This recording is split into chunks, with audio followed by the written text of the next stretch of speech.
Welcome to Ultimate Playlist. I'm Matt, that's Briggs, and this is a show where Briggs and I get together to find the best 10 songs around a theme to create its ultimate playlist, each one of us contributing our top 5. And today's theme is the ultimate rock riffs of the 1960s, Briggs.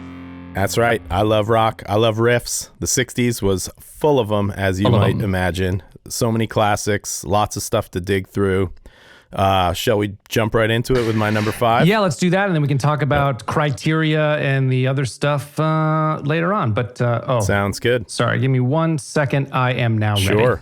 Your number 5? Well, my number 5 is "Sunshine of Your Love" by Cream.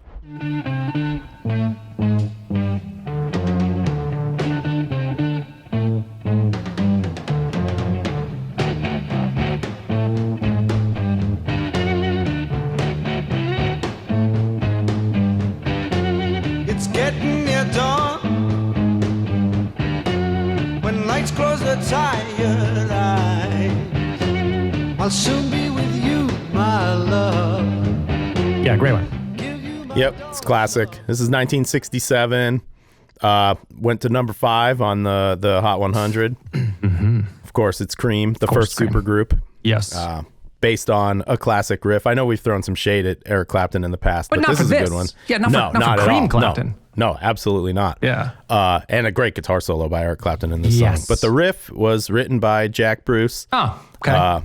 And he wrote it after seeing Hendrix for the first time, I guess. He was like blown away. Yeah. Yeah. Hendrix played this gig that was blinding. I don't think that Jack Bruce had really taken him in before. And when he did see it that night after the gig, he went home and came up with the riff. It was strictly a dedication to Jimmy. Yeah. So that was Clapton saying that. So and then they wrote a song on top of it. I imagine that went around a lot at that time. Because of course Hendrix could possibly be on this list, probably. Yeah. But like so I was going through it all and just like listening to, a bunch of his tracks and I was like, oh, that's iconic. Oh, that's iconic. Yep. Oh, that's iconic. Yep. So I would imagine seeing him then might be pretty influential to everybody else around him. Absolutely. Even though, Clapton and his chops, he must, he had those chops before he saw Hendrix. But totally. I know that he idolized Hendrix after he did see him. Sure. So, how could you not? How could you not? Yeah, but this is a great one. Of course, it made our psychedelic list too. I think it was it was on my list. I think I contributed to that. But there's a number of Cream songs that would work, and this is probably the best one. I think this one's so iconic as a riff. You know what I mean? This is something that everyone learns when they learn how to play guitar. Exactly. That kind of thing. Yeah, and it holds up. I think so. Anything else you want to talk about with Cream or no? That covers it for me. Well. Then we'll move on to my number 5, which might be controversial because I don't know that you would consider it rock, but it's such a fun one and so iconic and been used in pop culture. It just really kind of stays around. This is Sissy Strut by the Meters. Yeah.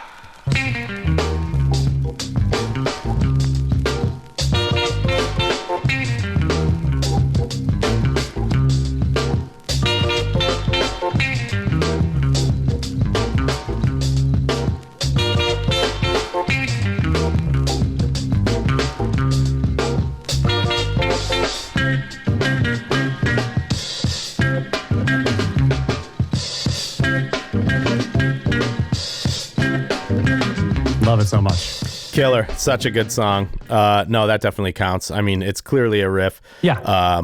Yeah, I had this on my original list and then I kind of reconfigured the way I was doing things. Yeah. But yeah, this definitely counts. This song rules. It's so good. And it's like the thing that strikes me about it is it's not like the most complicated riff, but it just grooves so hard. It's just awesome. Yeah. The groove is so good on this. You never get sick of it and you just love it. Yeah. Yep. I think it's one of the coolest instrumentals to chart too. So this, 100%. What you see is what you get here. It's basically this throughout the 3-minute something song, I think. And it charted. It hit, I think it hit something like number 23 on the pop chart, which is crazy. On Hot 100. Yeah, I saw that. Mm-hmm. Yeah. Hey, it's great. When it's good, it's good. Yeah. The Meters are interesting. Never got a ton of success, but critically acclaimed and loved by other musicians. Did you see I don't know if you saw the story of Paul McCartney when he was releasing Venus and Mars, that album in 1975. He did it on the Queen Mary, which is the Okay. boat, and had the Meters come and play that party. And Mick Jagger was there, and he saw him. He's like, "What the hell?" And then had them open up for the Rolling Stones on tour for the next couple of years. But never had like big albums. Probably their biggest is Fire on the Bayou, which is a great album. I was listening to that again today. I remember listening to that, I don't know, in college sometime. It's so good. But if you like this groove and you like this style and some like really good soul vocals. They're great. Yeah. Check out the Meters. They have so many good. I mean, they're legends in New Orleans too. So yeah, absolutely. Yeah, the Neville Brothers. It's one of the, not a lot of popular acclaim, I guess, but everyone knows them. Everyone knows this song too. Absolutely. Sissy Strut is a classic. Everyone's covered it. Yeah, tried to. Movies. Anyways. Yeah.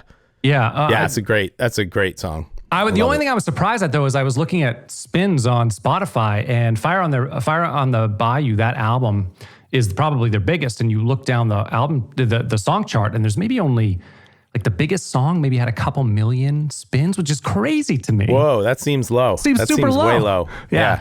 So you guys aren't doing the right thing. You need to be listening to the Meters more and pumping up those numbers. But anyway, that's it. You don't think it's off the? You think it's in the? It's not necessarily rock. 100%. But counts. 100% counts. Cool. That's it. You want to tune into your number 4? Yeah, I mean, maybe this counts as rock, I think. I'm confident with that. It's a little maybe less rock and a little more old school, but it is Oh Pretty Woman by Roy Orbison.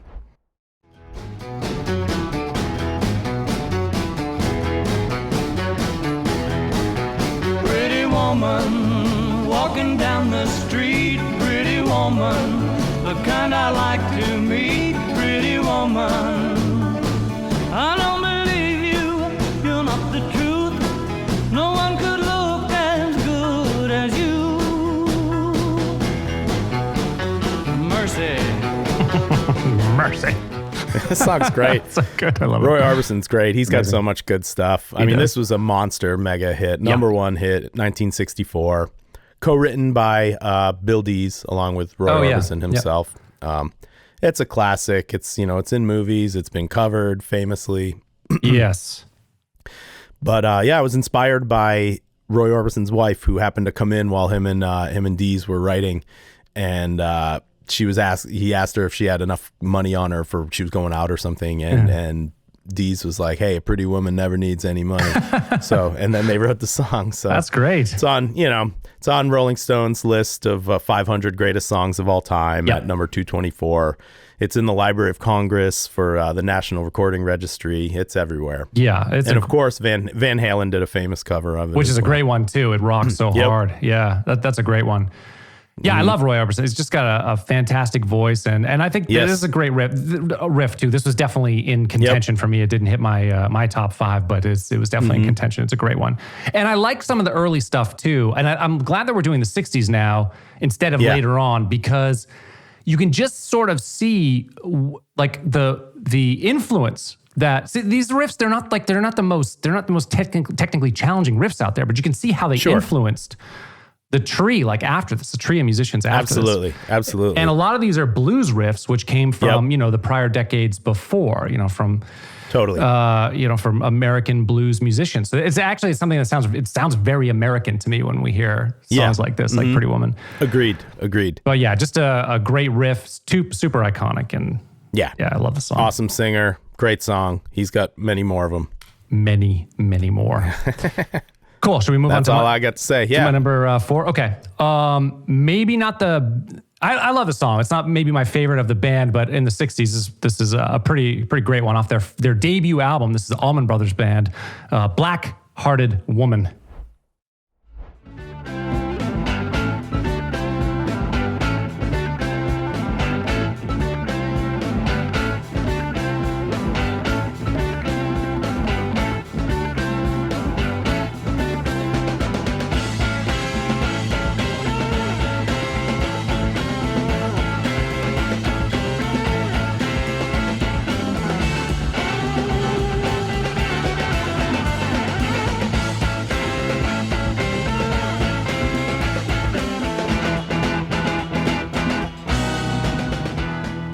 Nice.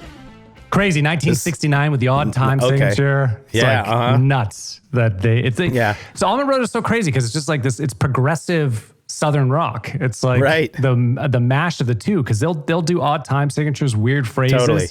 Just like, I don't know what it is, but I feel like they could be looked down on a little bit from musicians, from critical music. I think so. Yeah, just maybe, I don't know, maybe because of the style of music, but they're like monsters.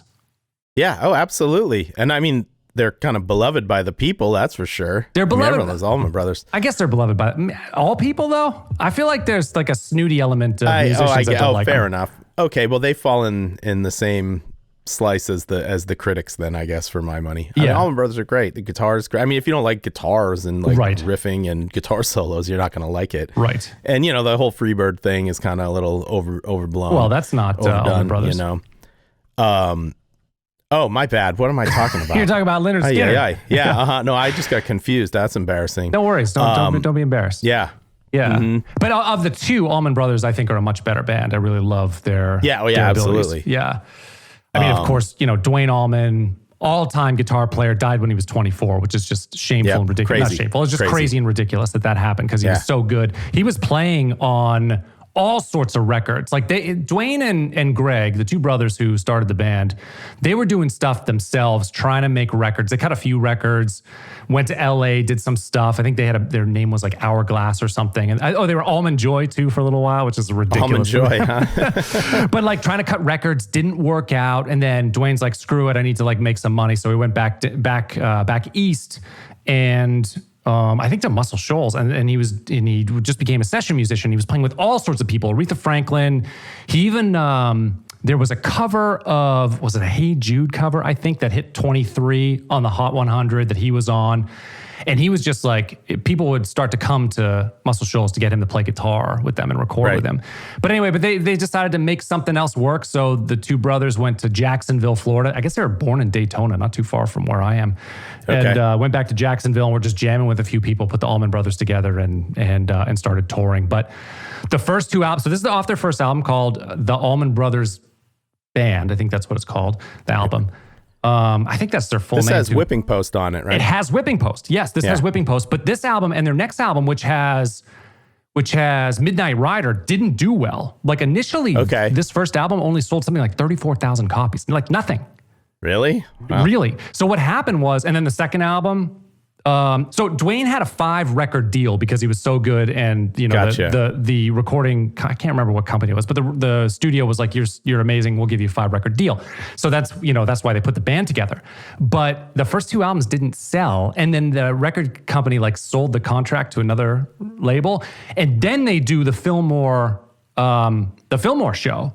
The live show that goes out, and then people are like, oh yeah, we get the Allman Brothers. They're a jam band. Like they're amazing. Right. And then their album started to sell and they blew up and they sold, a ton, tens of millions of copies of albums. But it wasn't until the third album that broke them, even though they had 2 what became hits on those first 2 albums. Mm-hmm. Yeah. Interesting. That's weird. Yeah, it's so good. That Fillmore album is really good too.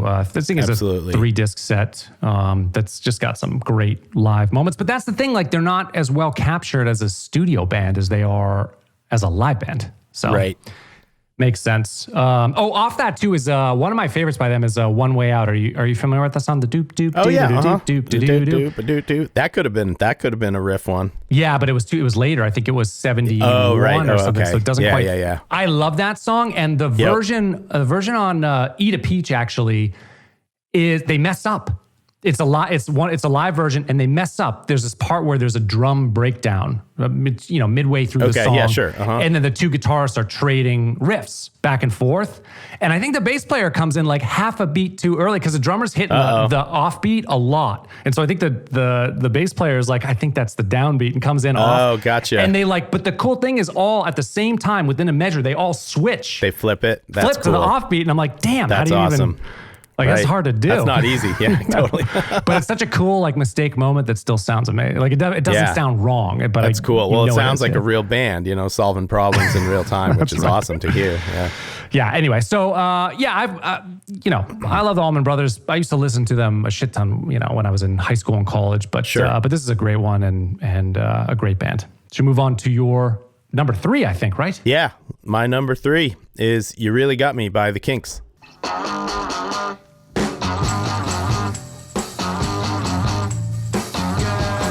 You really got me going. You got me so I don't know what I'm doing. Yeah, you really got me now. You got me so I can't sleep at night. Yeah, you really got me now. You got me so I don't know what I'm doing. Oh yeah, you really got me now. You got me so I can't sleep at night. You really got me. Yep. It's another one. This is a big hit again. Huge hit, This yeah. is 1964, the Kinks. Wow, so early. I know, right? That's crazy Number early. 7 on the Hot 100. Yeah, I think this was like their third single or something like that, but this is the one that really broke through for them. Yep. And of course, there's a long-standing rumor that has been debunked, but that the guitar solo in that song, which is pretty crazy, was actually played by Jimmy Page, but that's not the case. That's right. It was, it was Dave Davies. So, who incidentally used to slice the speaker cones in his guitar amps with razor blades and stick pins through it and stuff like that. That's right. To make, that gnarly tone. So that's how they did that, which is pretty interesting and cool. Pre-distortion pedals. I remember some of the stuff you're talking about. I remember from middle school, I had a music class and we talked about rock music, which was super fun for me, I don't know. Sure. Love doing that in school. But I remember we watched something. I remember my music teacher told us about him slashing his speaker cones. But then also we watched a video where they're playing this live and I can't remember where it's from. And you see Ray Davies make like a face in the middle of it because apparently someone screwed something up. Oh, okay. Because on the wrong chord or Nice. something. So he had like a lot of makeup on. It was black and white. He had a lot of makeup on. It was really strange looking anyway because he's an interesting looking man. But it looked like almost like he had lipstick on and he just makes this weird face. Okay. This is like ingrained in my memory. Nice. But yeah, it's a great one. It was didn't hit my top 5, but it was definitely on my list here. Yeah. Originally, it wasn't as like kind of heavy as it turned out. He wrote it on the piano, and it was like more of a mellow vibe. And then they flipped it, and I guess Ray Davies was saying it's one of the first songs he ever wrote, and it was kind of supposed to be more like lighter and jazz oriented. But then once you cut the speaker with the razor blade, there's no more jazz. It's no coming back from that. Yeah, another one that was covered by Van Halen. That's right. This is actually Van Halen's first single. Which they were a little uptight about because they didn't want it to, they wanted their first song to be an original, not a cover, which makes sense. It does. But it kind of jump-started Van Halen in a similar way that it jump-started the Kinks to a larger audience. Yeah, we've actually, because we talked about that before, and Eddie's comp on that is just so amazing. Yeah. Just though, just his right hand just sounds so amazing. The way, his muted notes and everything. It's got such a great groove to it. Now. Yeah, it's so nice. Oh, you know what? Sorry. Going back to Black Hearted Woman, which we talked about before in the Almond Brothers. Yeah, sure. That was their debut single. They put that out. It was? Oh, yes, interesting. Because they're like, we don't have any 4-minute or less songs, but there's but that's not a radio song. That's crazy. No. I mean, it's a great song, but it's a riff in 7. Sure. I mean, geez. Yep. Yeah, this is a good one. People weren't ready for it. No, your kids are going to love it though. What? Yeah, right. Anything else about the Davies brothers and no, that's it. All right. Okay, so maybe we should move on to my number 3. Yeah. Well, this is where we encounter Jimi Hendrix for the first time today, and this is Manic Depression at my number 3.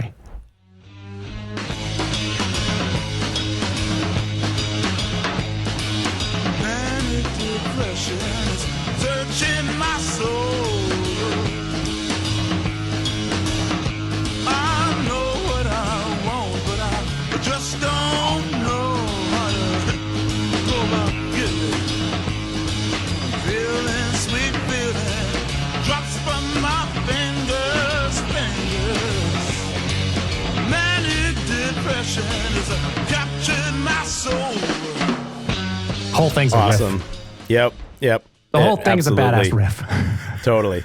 Yeah, it's a great song. And the drumming on that is crazy. It's so good. The drumming Mitch is Mitch Mitchell. He's just phenomenal here. Yep. And then you hear, I can hear him in other stuff later on, like Breaking the Girl. Totally. Chili right? Peppers is very similar to this groove. It's so good.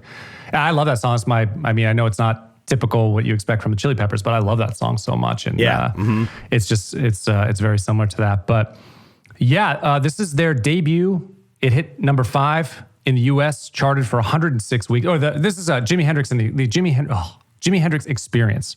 This is the album Are You Experienced? 1967. Right. That's what hit number 5, charted for 106 weeks. It's got Purple Haze, Hey Joe, Manic Depression, of course, Wind Cries Mary, just, a ton of classics. Wow. And what happened was through 1966, Jimi Hendrix was really struggling. He was a backup musician for a number of different acts, but he wasn't really making a lot of money. And he's so unique. It's like didn't he play with James Brown? Who did he play with?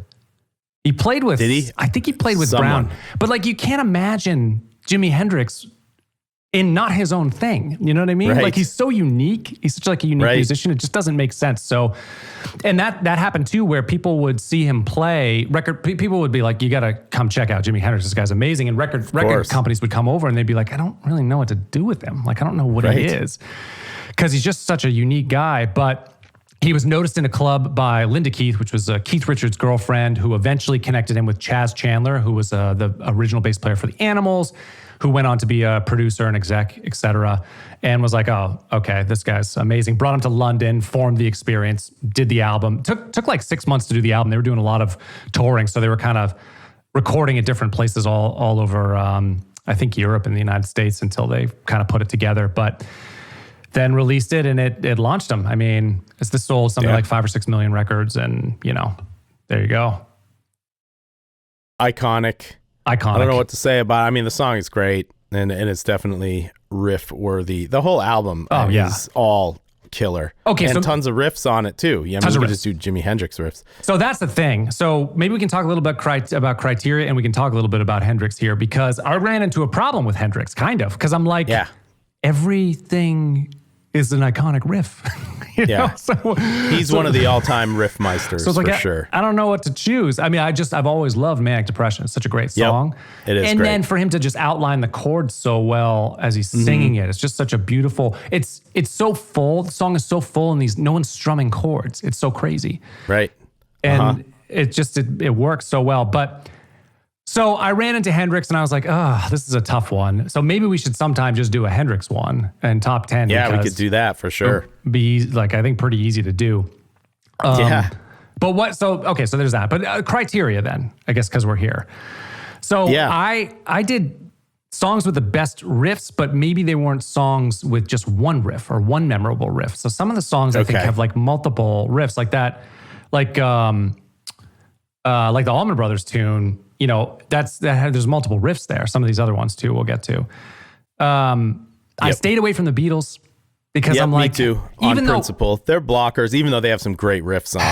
Like Day Tripper. Like Day Tripper is, I Feel Fine. I Feel Fine is a great one. Yeah. But I was like, for sure. I also kind of feel, yes, they're blockers, but I also kind of feel like they're their own thing. It's Beatles. Yeah, I've been trying to stay away from the Beatles in general, unless it's unavoidable, which sometimes it is, but. I did the same thing with the Stones, even though I don't know if I would have put them on top 5. They've got a lot of things that are not really riffs. They're more like chord riffs, I guess. It's a little different, I think. Yeah, I see what you mean.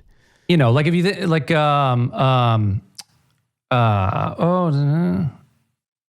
just a shot away, Ray, murder, just a shot away, we're just a shot away. Give me shelter, right? Yep, that's it. There you go. It's kind of like a pull-off chord thing. It's not really a riff. Right. And they definitely have riffs, though. They do. Yeah, but Keith has a style, right? He has a style. And it's a lot of like hammer-on, pull-off kind of thing. Thank you, like yes.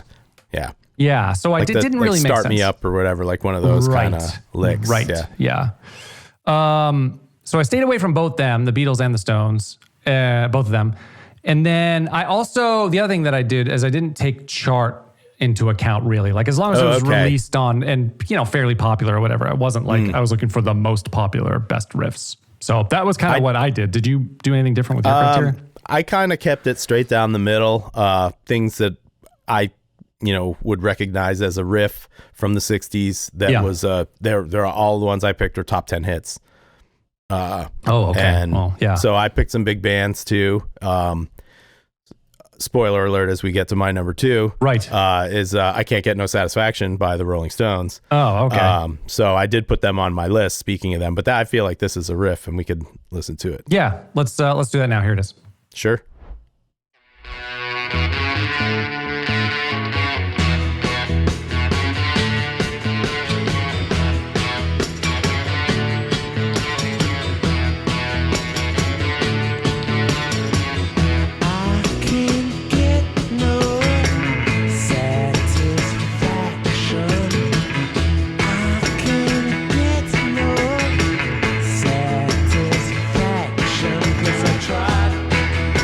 Yeah, it's a great one.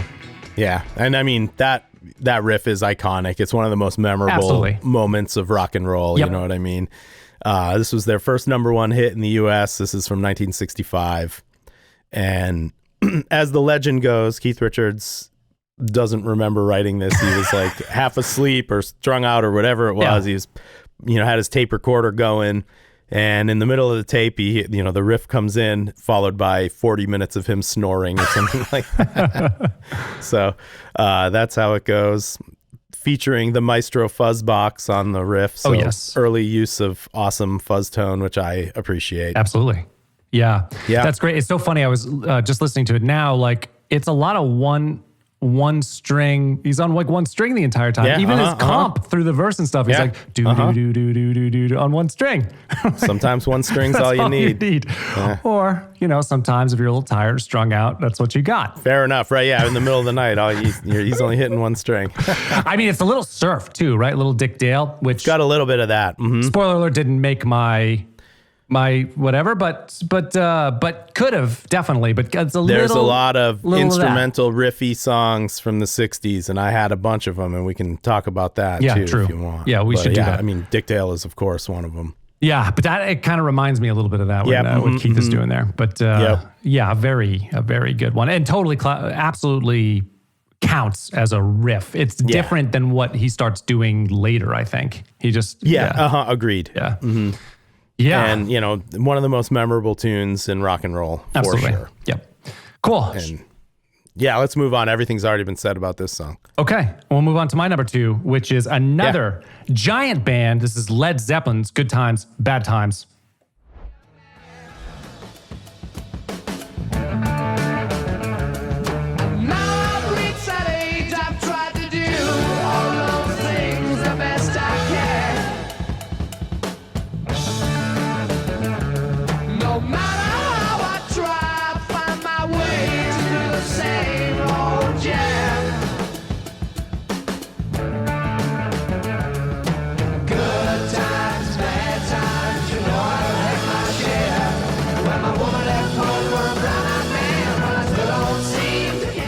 One of my favorites. Awesome. Yeah, great one. This is off their first album, right? It is, yeah. Zeppelin 1. This is track 1, too, right? Is this the first song on the album? Now I can't remember. I think that might be right, but I can't remember. Yeah, but imagine starting out with that thing. I think it is. This might have been the first Led Zeppelin song that people ever heard, right? Yeah, and it's crazy. Like if you listen to that riff, that is sort of the answer riff, the do do do do do do do do do. Like it's such a crazy riff, and it's both of them. It's like JPJ's doing it too. He's amazing. He's probably my favorite if I had to pick one. Just because he's from the rock era, especially. He's so badass. Dude. Like he can play anything too. He's like does all like the organ stuff. Really versatile. Yes. Great songwriter. Great writer. Great performer. Awesome bass player, of course. Yeah, just phenomenal. Yeah. So underrated, I would say. I mean, everyone loves him, but like he was always kind of a background. Understated, maybe. Yeah. He doesn't get a lot of the spotlight like others in that, but maybe bass players don't tend to, I guess. I don't know. And that whole band's iconic because, Bottom is so iconic. And then, of course, the drumming on that song is out of control. Yeah, it's sick. Yeah. Well, so this is, Led Zeppelin, this is their first album. So they'd just gotten together, fresh off of the Yardbirds touring. Yep. So, that's Page. The band was completely exhausted, but they had a couple gigs left that they had to cover. So Page said, hey, guys, I'll go and do it. And I'll just replace, I guess the drummer and the singer of the Yardbirds were like exhausted. They didn't want to do it. So he's like, I'll just find a singer. I'll find a bass player. I'll go and do it. as long as I can use the Yardbirds name. And they're like, yeah, sure, no problem. Right. So their first choice, or Page's first choice, was this guy named Terry Reid. Do you know him? Terry Reid. Yeah. Yeah. British musician. The name is, I'm drawing a blank, but the name is familiar. Well, don't worry about it, because I didn't know him either until today. And he's Okay. like, and I listened to some of his music today. I'm like, everybody coveted him. He said no to Led Zeppelin. He said no to Deep Purple. And he just wanted to do his own thing. A bunch of people covered his music. He wrote a bunch of stuff for other people. They called him like, I don't know, like something like iron. Super Lungs. Super Lungs. Yes. Super Like Iron Lungs. Super Lungs. I listened to him today. I was like, oh my God, this guy has pipes, dude. Pipes. Yeah. So yeah, he was the first choice, but he's like, no, I don't want to do it. But then he recommended Plant. And Gotcha. Which was a great recommendation, of course, because Plant's amazing. Sure. And Plant was playing in a band with Bonham. So Bonham's like, hey, well, if you need a drummer, I got this guy Bonham. And so they got together and they played. Their first gigs were under the Yardbirds.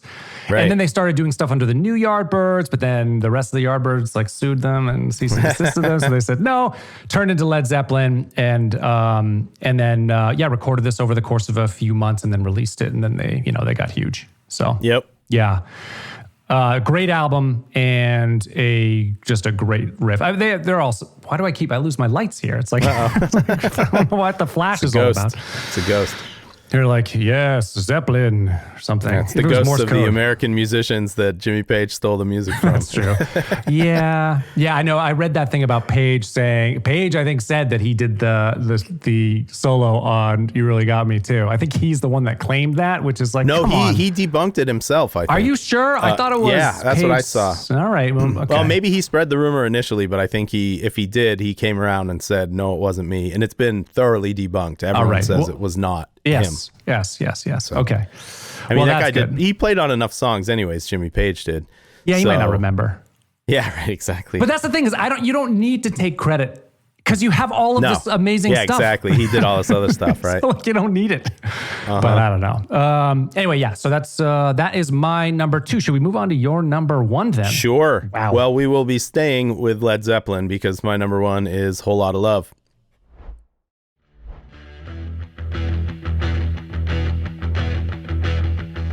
You need cooling, baby. I'm not fooling. I'm gonna send you back to schooling, way down inside. Honey, you need it. I'm gonna give you my love. I'm gonna give you my love. Oh, want a whole lot of love. Yeah. Yep. Iconic, classic. Yep. Yeah. Killer The best. riff. Killer riff. Jimmy Page wrote this riff on his houseboat, as the story goes. So, pretty cool. This is off of Led Zeppelin II, which also came out in 1969. Crazy. That's right. They did the same year. Yep. They must have been, I think because they were playing, they must have had a bunch of songs that they needed to learn to do live shows. I guess, maybe. Or they were just banging it out. I don't know. But the fact of the matter is all this music came out in the same year. Wild. It's wild. Led Zeppelin 1 and 2. They're both Unreal. great. Yeah. This was their first hit. Certified Gold. Went to number 4 on the Hot 100. This is 1969, of course.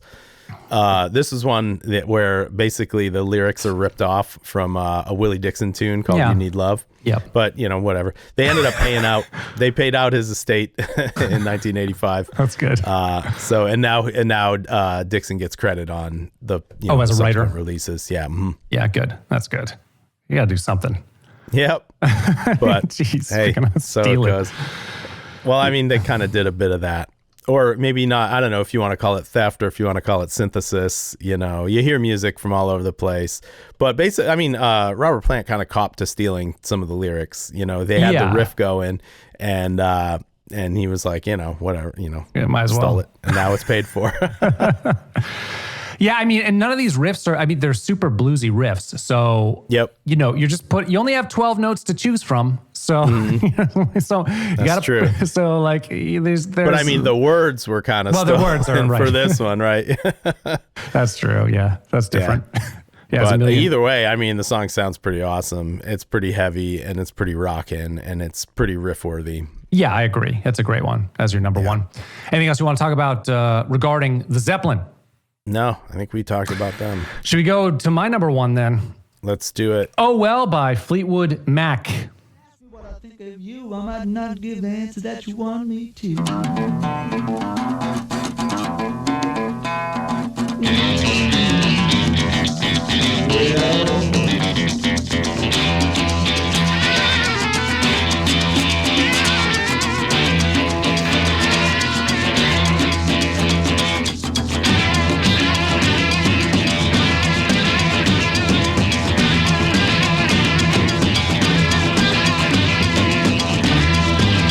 Just riff Rockin'. everywhere. Riffs Rockin'. all yeah, over. that's full of riffs. So much riffs.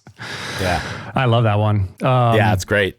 So this is Fleetwood Mac from 1969, though. So this is pre Yes. what everybody kind of remembers as Fleetwood Right, Mac. totally. This is, Well, you because know, they originally started as like a blues band, right? They were, yeah, with Peter Green as the guitarist and the singer there. Yep. He was the original guy. Him and Mick Fleetwood put this band together. So what happened with Peter Green is, there's a lot of drugs in 1969. So For sure. He got way into LSD, and he at one point they're like doing a tour through Europe, and they were in Germany, and he went to a commune to jam and just never came, never left, never came out. They went to go Okay. spring him, and he wouldn't go, and so they're like, now what are we gonna do? So they had to kind of Go kick him find out. someone else. Find some other people. Yeah, but he also spent time in mental institutions, so he got way too far down that rabbit hole. Yeah, and sure. Yeah, but he was starting to do things crazy. Like he didn't want to make any money. He was like, "Oh, we're making too. We got to give all our money away." Okay. And the other members of the band are like, "We're working here, buddy." Right. You got to get paid. I gotta get paid. So that happened, but then there was another iteration in between this and the Fleetwood Mac that we know. They got a couple other members Right. in, did some albums, didn't really go anywhere. And then Mick Fleetwood he was in Los Angeles looking for a place to record next in 1974 or 5. I think it was 1975. And just randomly saw Lindsey Buckingham and Stevie Nicks playing together at a club and was like, oh, okay, they're pretty awesome. Yeah. And I mean, Lindsey Buckingham's an amazing guitar player. So asked him to join the band. He's like, well, I'm only coming if Nicky's coming too. Or if Stevie. if Stevie's coming too. I don't know why I was saying Nicky. Stevie Nicks, because Nick's the last name. But if she's coming too, I'm not going without her. This is my lady. And so he's like, yeah, let's do this. And then they record Fleetwood Mac, the album, and it's a killer album, goes crazy. Then they do Rumors 2 years later. They're all at that point sleeping with each other and pissed at each other and divorcing or whatever. Right. And Rumors and the story everyone knows, right? That's right. That's my number one. Boom. Good one. That was a surprising one for me for your number one, but it rips. Yeah, it rips. Yeah, Peter Green is no slouch. He got better and started recording again in the late 70s and just did stuff on and off for the rest of his life. But no slouch on the guitar player and a good singer No, too. definitely not. Yeah. Yep. So should we talk about ones we missed or? Yeah, sure. Yeah. I mean, we already talked about a couple, like Day Tripper by the Beatles, Miserlou, Dick Dale. Yes. There's other ones that are kind of still iconic, but didn't make my list. Inagata DeVita is one of them. I know you're not a huge fan of that one. Yeah.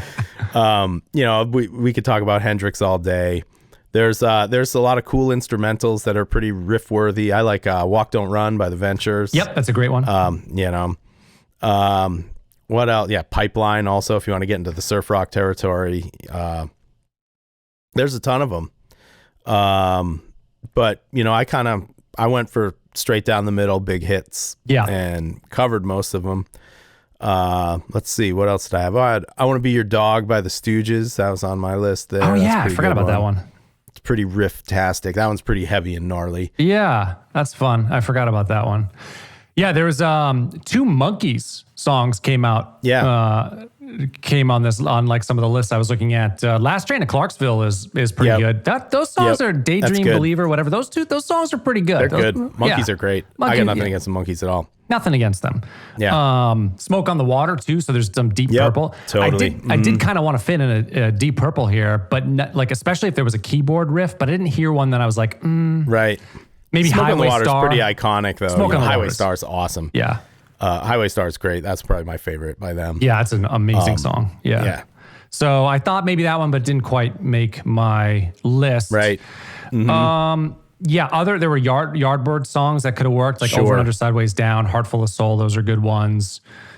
And I think that it was like that. And then, I had some other Zeppelin tunes. And then, of course, a slew of Hendrix. I'm like, it was hard for me to choose the Hendrix. I was just right. I got Purple Haze, I got Little Wing, I got Foxy Lady, I got Who Knows, I got Voodoo Child. Right. Like, what do I choose? But there's a lot. There's so many. I think we should go back and do a Hendrix one. Do a Hendrix one? I think that's a good idea. Yeah, I mean, they're so good. Best riffs or something. Absolutely. And then a number of Beatles, which we talked about, I stayed away from. So. Yeah, I think in general, it's a good idea to just avoid Beatles on these types of lists. Yeah, I mean, Harrison's, if a Beatle can be underrated, he's sort of an underrated guitar player. He just did some really great work. Like Something is an amazing song that he wrote. Of course. With some great work there. So yeah, he was very talented, but but maybe we'll stay away from them. Yeah. And they are blockers. I think those like Day Tripper and I think I Feel Fine. I think those are both John Lennon licks too, though. They probably are. Yeah. Those are. But Harrison is an awesome guitar player for sure. He is. Yeah. He is great. But I don't know. That's pretty much all I have. Do you have anything else you want to talk about before we hit it? No, I think we did a pretty good job here. All right. Well, this has been the ultimate rock riffs of the 1960s. So for Briggs, I'm Matt. We will see you on the next installment of Ultimate Playlist. Goodbye.